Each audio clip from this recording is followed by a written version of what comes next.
المليارات فيتوجهون إليها.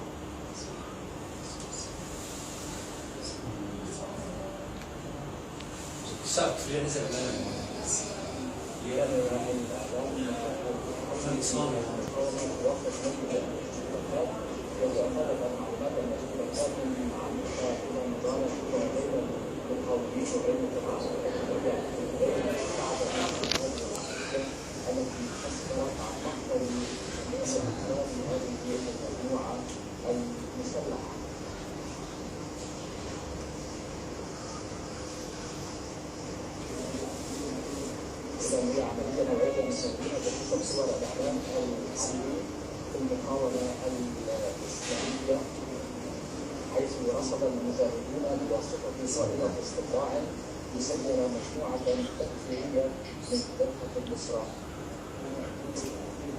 كانت تنفي تنفيذ عمل الإرهابيين